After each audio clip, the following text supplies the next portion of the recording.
tana tanum tadare dani tadani dim tadare dani tadani dim tana tanum tadare dani tadani dim tana tanum tananum tadare dani dir dani tarare dani tom tanana tanana tanana tom tanana dim tana tanum tadare dani tadani dim tana tanum tanum tananum tadere na tadere na tadere na tadere na tadere na tadare dani tadani dim tana tanum yeah shava tana na na na na na na dim tana na na na na tana na na na na na dim tana tana na na ये बस ताना ना ना ना ना ना ना dim ताना ना ना ना ना ताना ना ना ना ना ना ना dim ताना ना ताना नुम ताना नुम तादा रे दानी दा कर तक धुम गिर तक दे ता कर तेरे के तक दिखने दा कांदा तादा रे दानी dim ताना तानु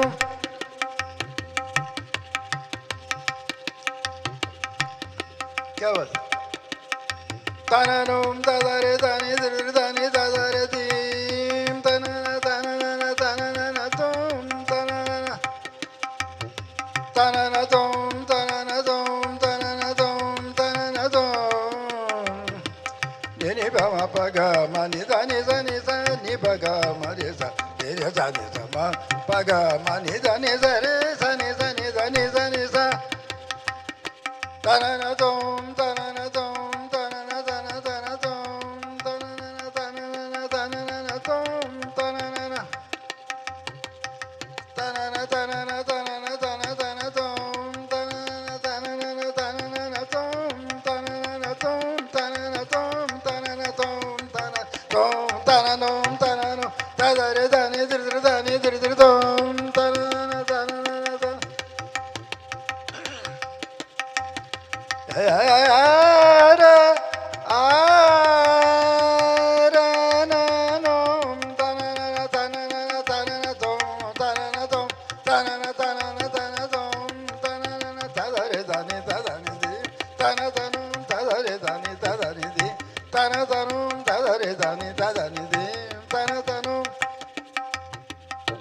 I'll play on the sarod now.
I'm sorry, during the recital, sometime I have to file my nails, not to beautify my fingers.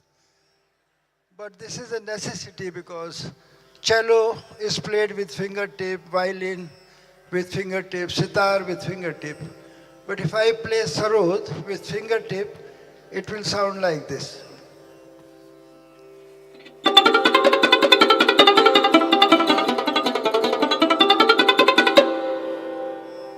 But to bring out the human expression, I have to press the string with the edge of my fingernails, and that's why I need to file during the recital. You can see the difference, the sound of fingertip and then sound of the nails.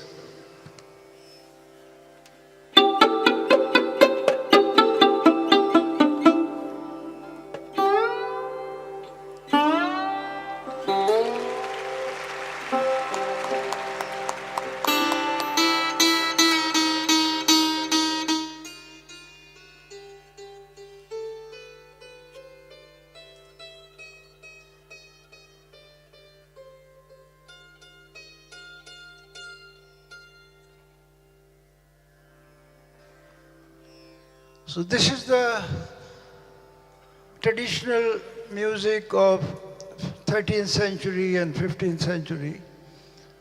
The raga created during that time, Zila Kafi, a composition in 14 beats time cycle, Deep Chandi or Chachar, Zila Kafi.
So there is a rag as a tribute to goddess Saraswati.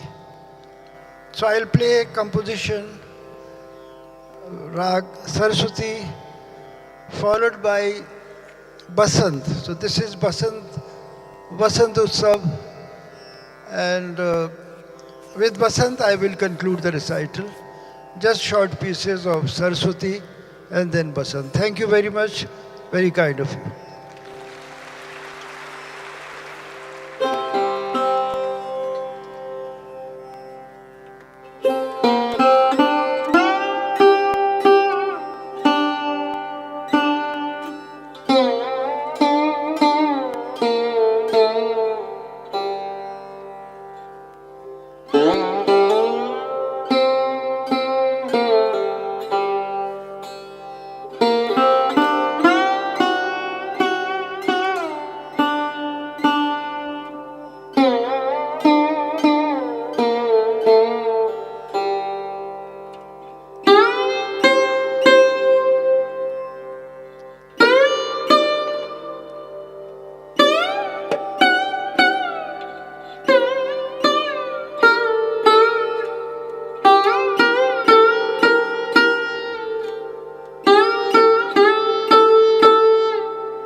This is what Indian music is. We don't rehearse. He did not know what I'm going to do. So we just meet on the stage and we have such chemistry that we play together.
Sometime we keep singing when we are alone. We keep humming. Sometime we forget where we are singing, where we are sitting. So we are obsessed with the music. One melody I used to sing all the time. Da da da re, na, re, na, re, na, ta, ta, no, re, na, na, ta, no, ta, na, ta, da, re, da, na, da, da, ra, da, ra, da, da, re, da, ra, da, da, ra, da, re, da, ra, re, da, da, da, da, ra, da, ra, da, re, na, ra, na, da, ta, no, sa, ni, re, ga, ma, pa, ma, ga, ga, re, sa, ni, sa, da, ni, da, pa, ma, pa, ni, da, ni, sa, re, pa, ga, ma, re, pa, ma, pa, da, ni, da, pa, ma, ga, ni, da, pa, ma, da, ni, sa, ni, pa, da, ni, da, pa, re, ga, ma, pa, ma, da, ta, no. So I suddenly stopped and started thinking, what am I singing? What is this? And this was something new. And that time, there was an invitation from Ganesh festival from Maharashtra, Pune. Okay, please compose something new for Lord Ganesha. So I called this melody Ganesh Kalyan. So I will conclude the recital with Ganesh Kalyan.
We thank you, sir, for this spell-binding performance and the deep feelings that your music has evoked in all of us.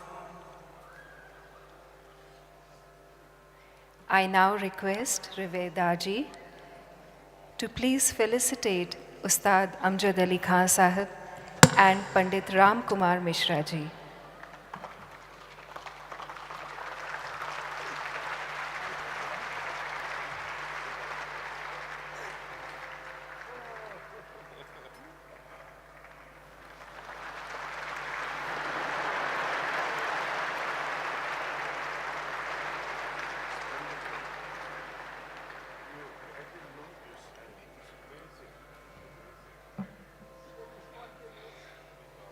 Never heard you actually.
I request all brothers and sisters to please ensure mobile phones are switched off and children are not present in the meditation hall.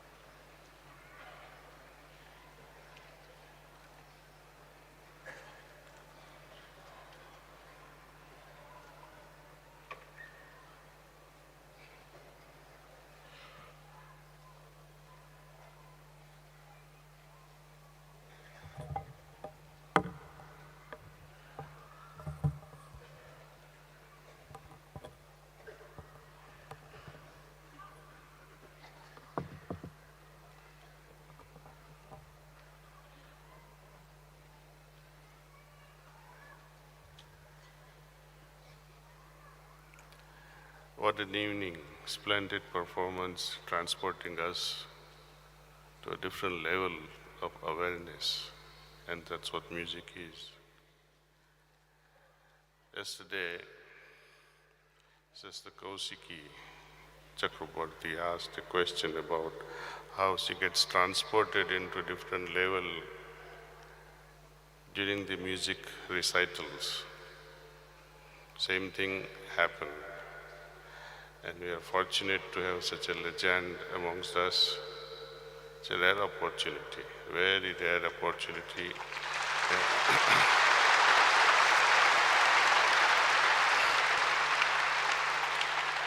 And especially to perform on Basant Panchami, on a very special occasion that hallmarks a milestone in the history of this organization. Many, many years back, I happened to be the part of one of the recitals. He often came to New Jersey. And for the first time, I went with my preceptors, Sister Lalita Ban and Chinubai. I was not a great music lover those days. I liked it. Whenever something happened, I heard. But then slowly and slowly I developed amazing, hunger for classical music, both vocal as well as instrumental, and he represents both. Amazing. But those days, that was the first actually real classical performance attendance I made in my life. And then later on, it became contagious, thanks to Ustadji.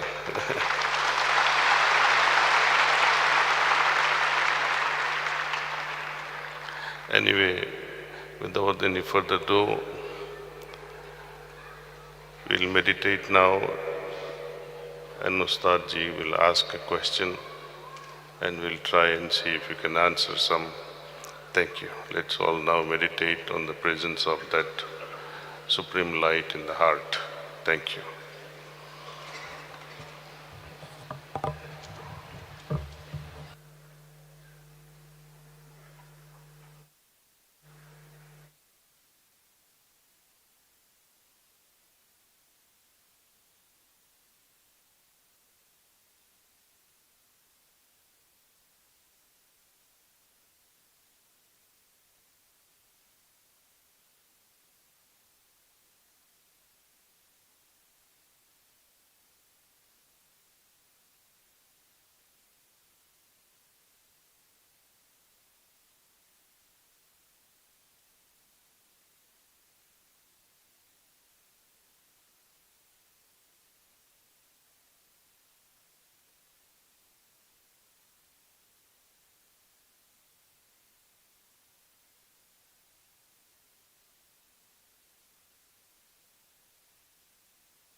We will now have an interaction between Ustad Amjad Ali Khan Sahib and revered Daaji.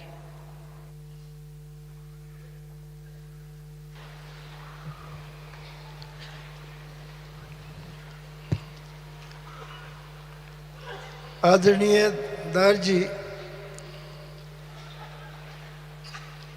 how is heartfulness connected with Sufism?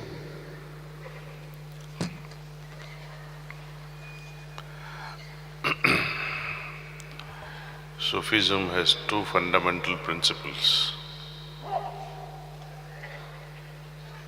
Number one is remembrance.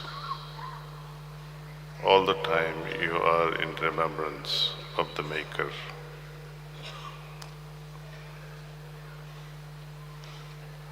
Second is restlessness, to create restlessness or fikr. Both are described in many literatures as fikr and dhikr. Remembrance and restlessness. Why do we meditate? We meditate on the presence of the divine light we all have. With the help of transmission, Sufism calls this transmission as tawajjuh. Babuji calls it pranahuti. It's the same thing, pranasya pranaha, meaning one that nourishes your soul, one that nourishes your ruh. We all know how to nourish the body. We also know very well how to nourish our mind. But in order to nourish our soul, you need this tawajjuh, the attention from above. So these are a few similarities. Practice, practice and practice. As riyaz we call in anything, music, recital, demands relentless riyaz. Same thing with meditation. Meditation done once in the morning or 5 times a day and forgetting the source rest of the hours is of no use. It must become a habit. It must become a biological clock. It must become automatic in our system that with every breath we remember the Lord. These are some similarities.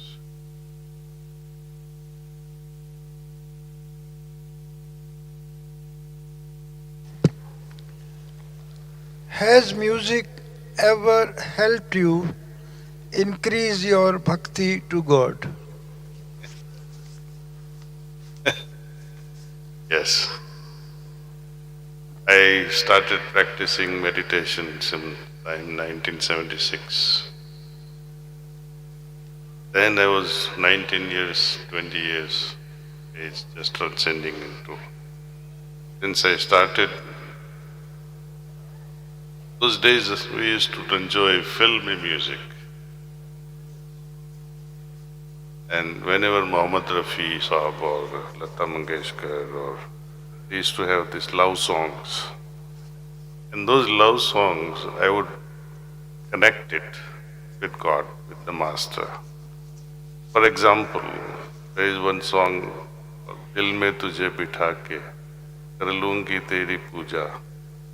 When this is a song, a romantic song, but when we reflect on it and bring a spiritual aspect to it, it becomes better than bhajan. You listen to any music, there are two sides of it, and especially the music recitals by Sufis, some qawwalis, some bhajans, some romantic songs. They all have double-edged sword. There is a lover and a beloved. We are the lover, he is the beloved. It's up to you to whom you want to relate it to. To your best friend with whom you are romancing or with the Lord. It depends on your attitude. You can drown yourself in filmy music or convert it to your advantage. Daaji, do you still get angry?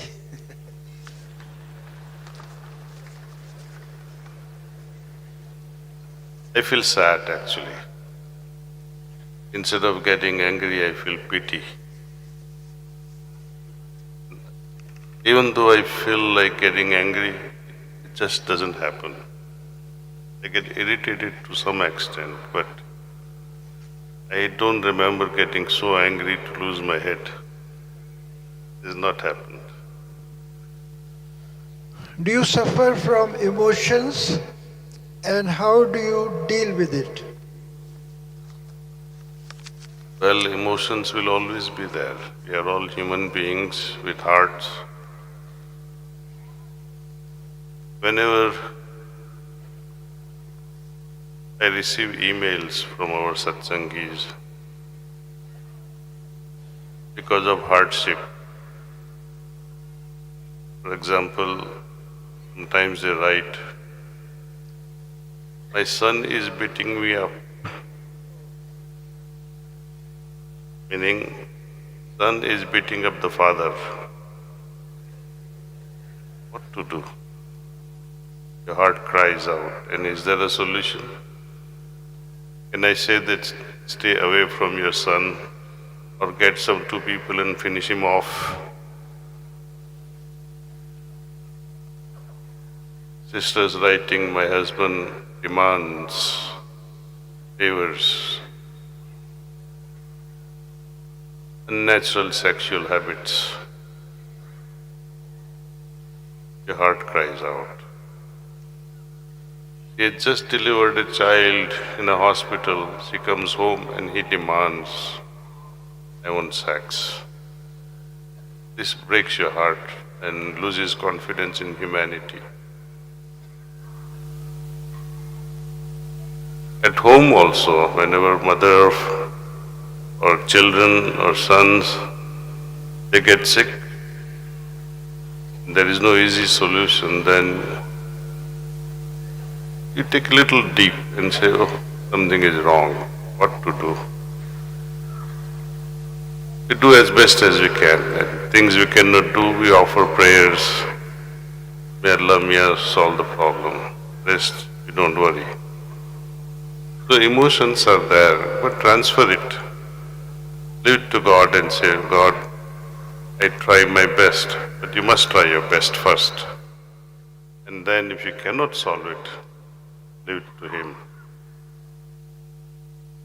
I share with you an example from Lalaji's life, whose birthday we are celebrating. One of his daughters at the age of 2 or so passed away. And during the small assembly of satsangis, one fakir or one sannyasi came and saw tears in Lalaji's eyes.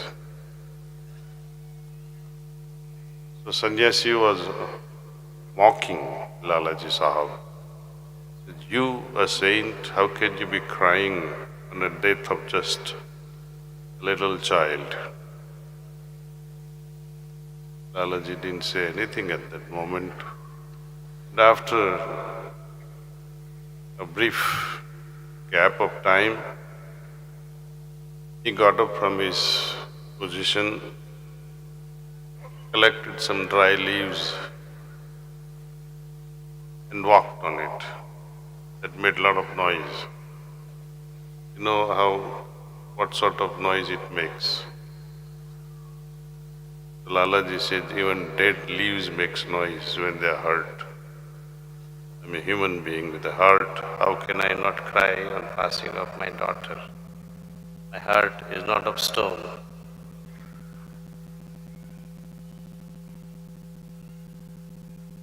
So it's okay. Now and then we become sad, now and then become jubilant, now and then we become blissful. It's okay. This is part of life. We master this life and then move on into the next dimension. Actually, without emotions, आदमी को आदमी नहीं कह सकते. Man is not a man if he lacks emotion in his heart.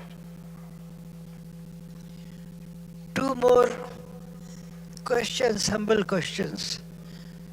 Why education could not create compassion and kindness in a human being? A nice question, because education is all related to mind.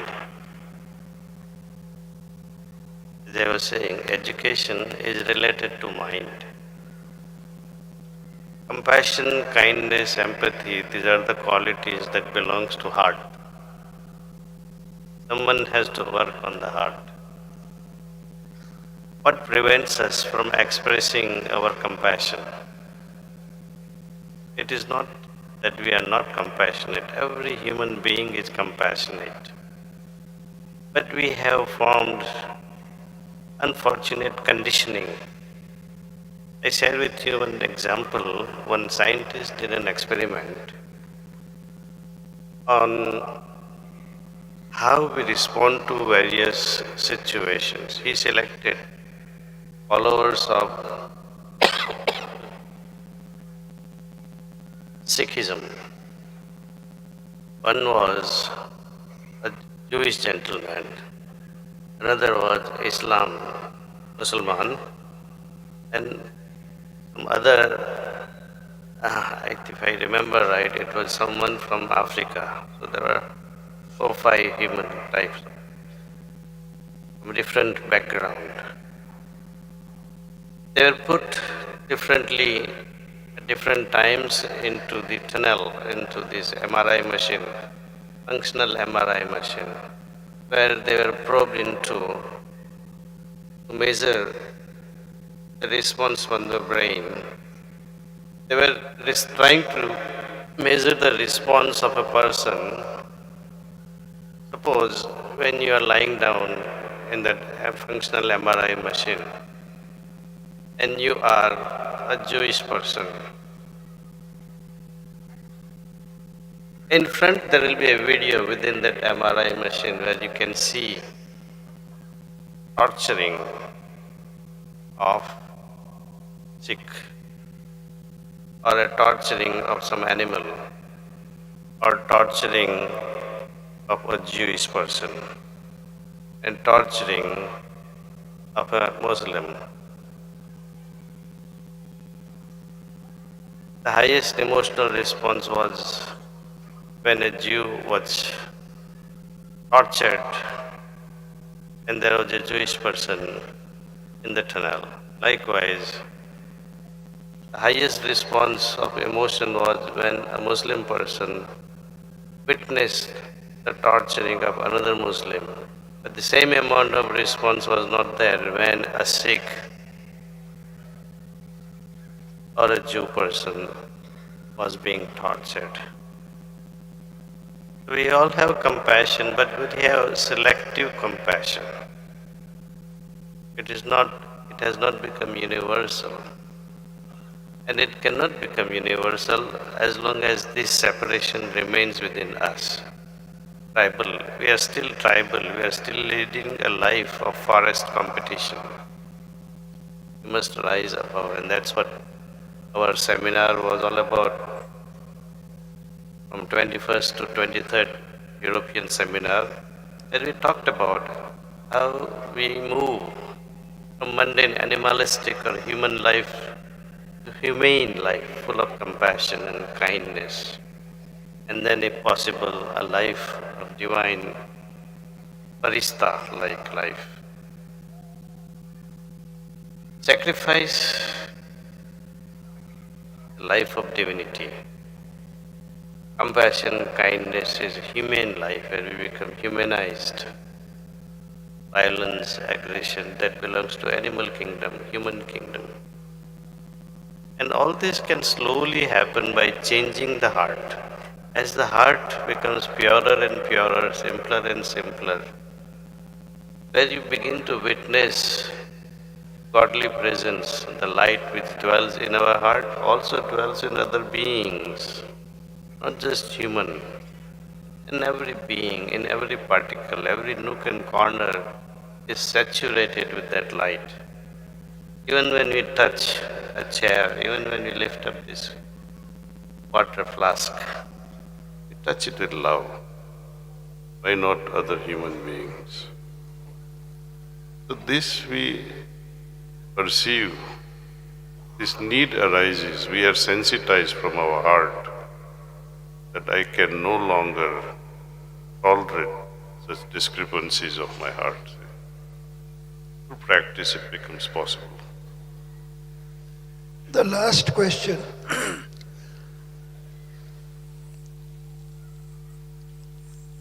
The children, they want to get rid of their parents. They are getting more detached.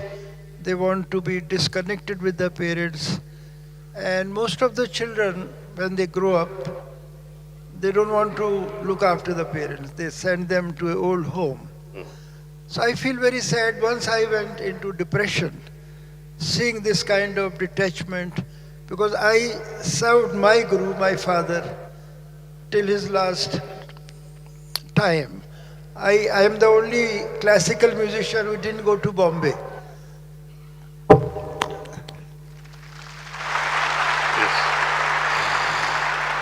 I was born in Gwalior and my father lived in Delhi, and being the youngest child, I was so attached to my father, and he was very old, and due to musical politics, he was suffering also, and he was just waiting for me to, understand music. And I was invited, I will go to Bombay to perform, or Chennai or anywhere, I'll come back immediately. I wanted to look after my father. And in 1971, Mr. James Babbage from Canada, he came to India to make documentary film on some musicians. I was also one of them. And during that documentary, he asked me, what is your ambition of life? And promptly I said, to look after my parents.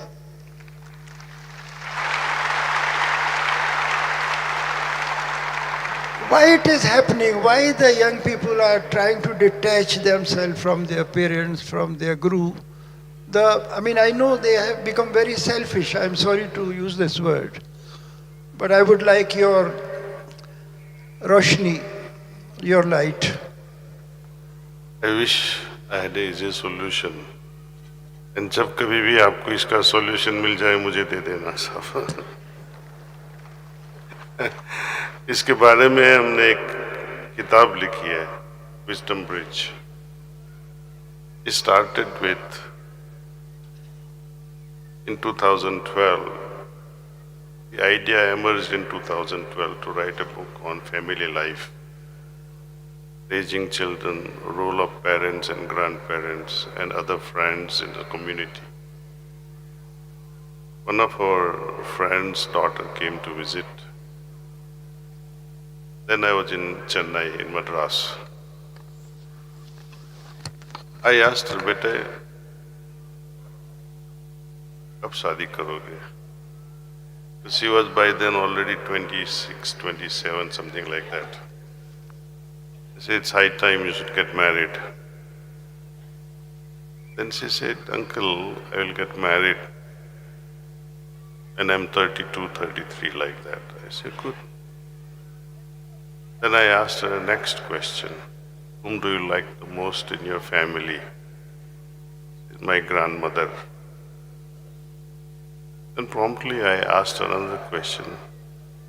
When you have your children, would they have grandparents left? Start calculating, I say. When you marry at 33, you'll have children perhaps. When you're 34, 35, if God wills. You delay too much, you may not even have your own child. You might end up adopting others to their luck. When you have a child at 35 and your child turns teenager, you will be menopausing. teenage hormones in the house, boiling with anger, and you with irritability and all kinds of depressions because of menopause. What becomes of the house atmosphere? A house full of disturbance. And then later on, when your child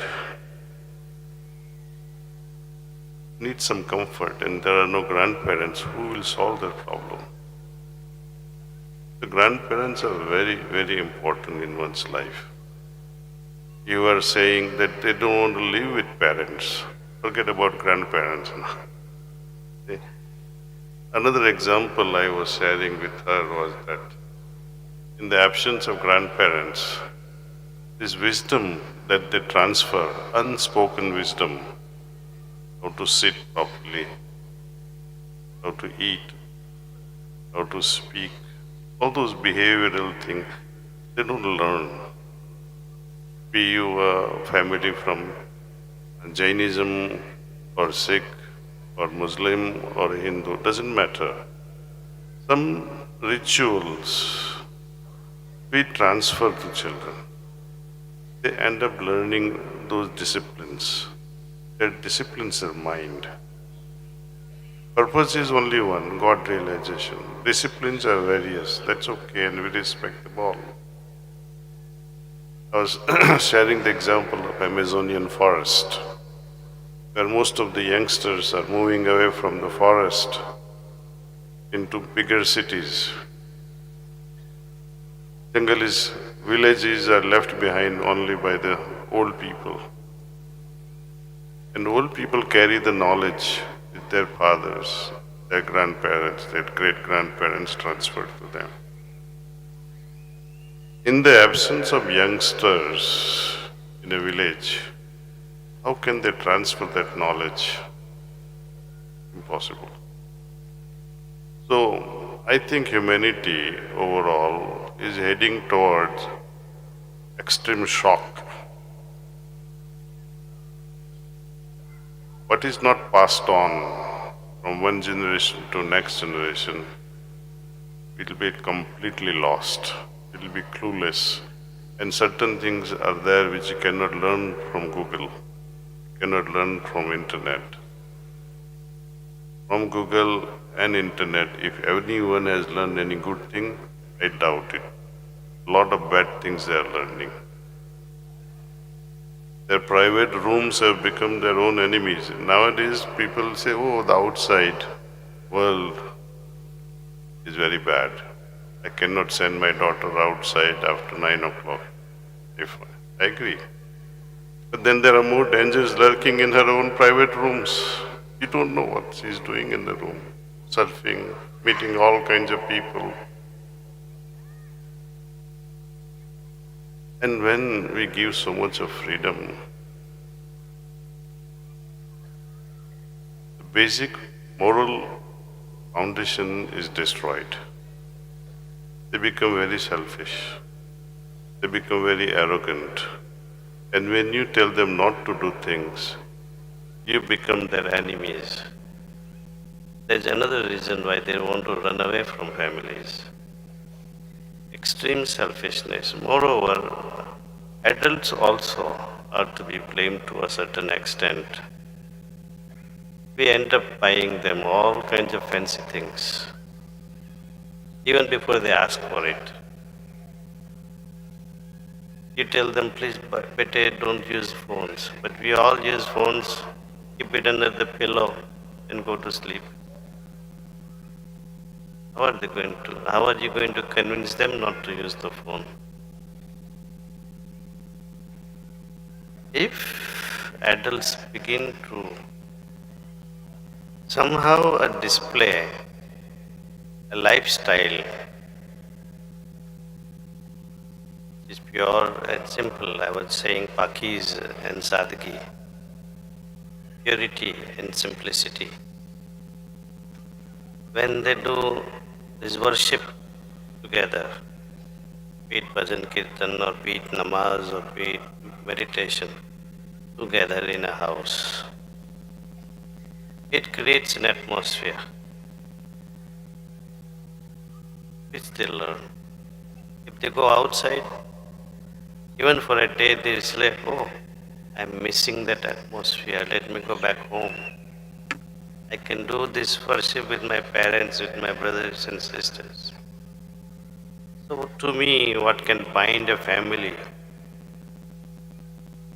very strongly is this foundation of spirituality, where when we close our eyes and see the consequences of our action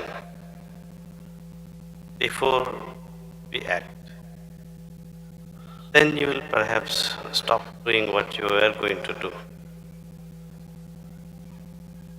If I run away from my mother, from my father, think over it. I experienced once a tragedy. I can't name names here because they are all our Abhyasis also. Very closely related in my own family. बहू आई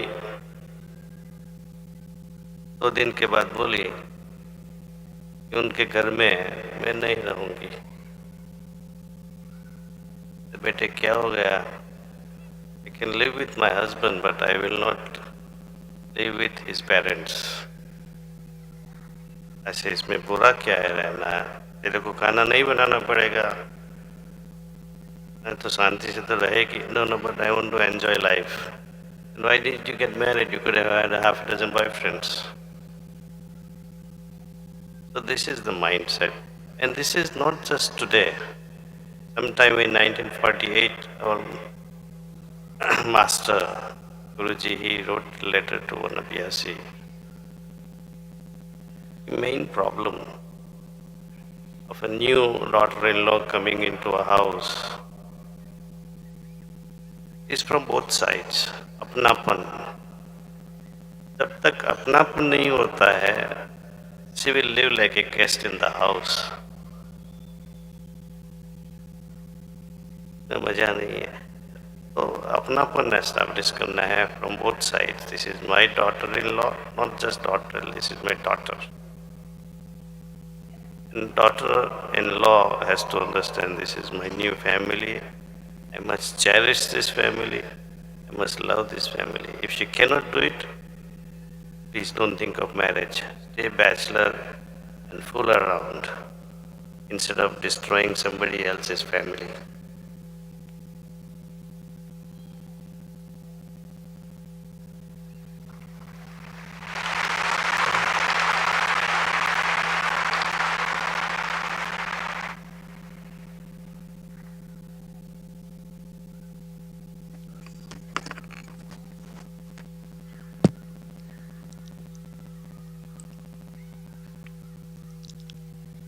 The problem of religion, it's never ended. All over the world, there is racial problem in our country, so much. There are group of people, they want to divide. So, I am grateful to God Almighty that this precious gift, the music, has come to my life. And through the music, I have realized and I have felt that I belong to every religion. Yes.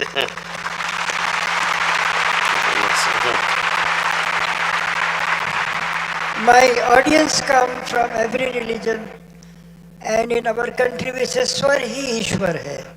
The music has connected the world, but with all due respect to the language sometimes creates barriers. So it has been a great honor and privilege to be near you and to hear you, and I would always like to be connected with your organization, with you. Thank you, sir. I would actually extend my heartfelt invitation to you, the children and grandchildren. One day, who knows, all 3 generations can perform here, sir. So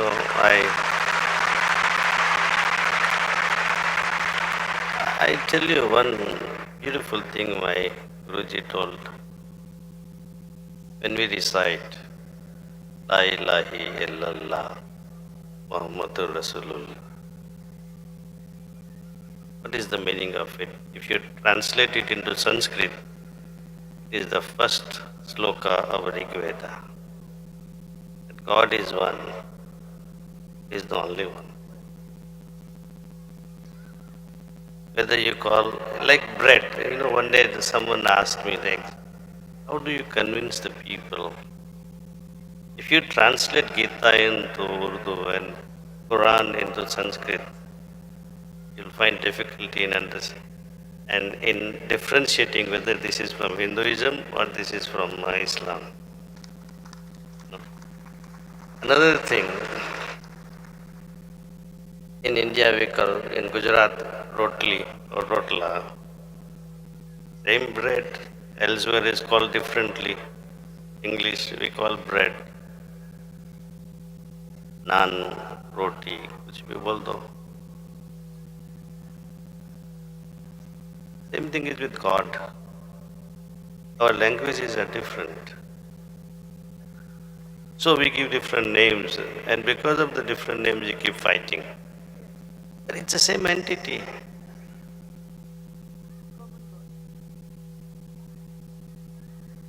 I give also this example. If Buddha had to stand on the Everest, Mahavir also stands on the same Everest. Nanak Sahib stands on the same Everest. And listen to their description of Everest at the same time. All three will describe it differently. But all three cannot stand on the same point on Everest. They'll have to face different direction. One will be seeing the sunset, another will be seeing the sunrise, another will be, no, nothing at all. And that description will mislead the people. They saw what they saw from their own individual heights in spirituality. And they described that in the language they knew. That we keep fighting. Oh, this is prem, this is love, this is ishq. All nonsense. All this can be felt in the heart. When we say we meditate in the presence of light, divine presence, divine light in the heart. Some people say, is it okay if I meditate on Nur-e-Ilahi? I say, why not? It's the same thing. Nur means light, Ilahi means the ultimate. What is the difference? No difference whatsoever. Ruhe Nur means Atmiya Prakash. It's all unnecessarily, the world is in chaos.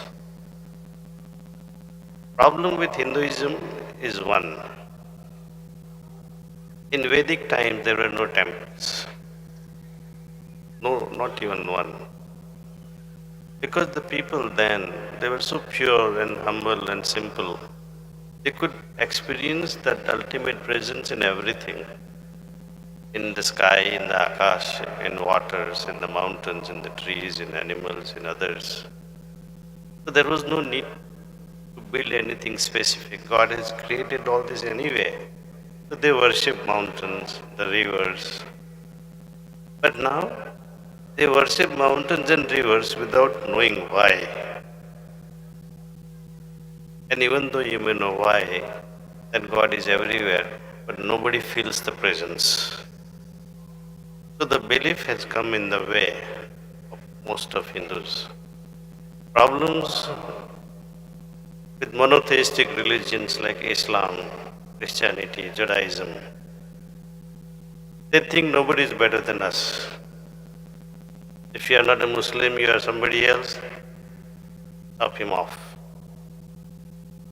If you are a Christian or a Jew, you see a Muslim, your blood boils.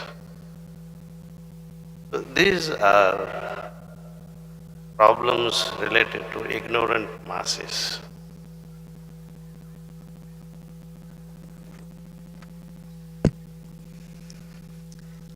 I think in the world, we have enough religious buildings, whether mosque, church or temples, considering the problems of poor people, poor human beings. I think we need more hospitals in the world than religious buildings. Yes, sir. I agree with you.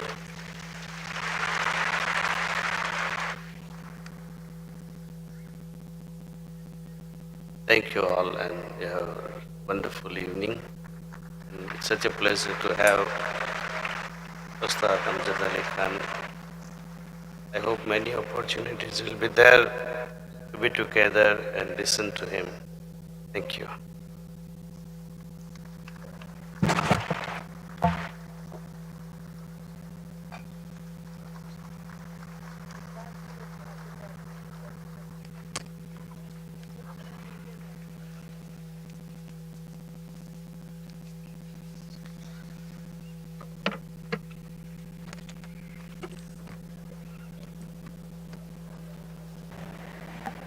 All brothers and sisters are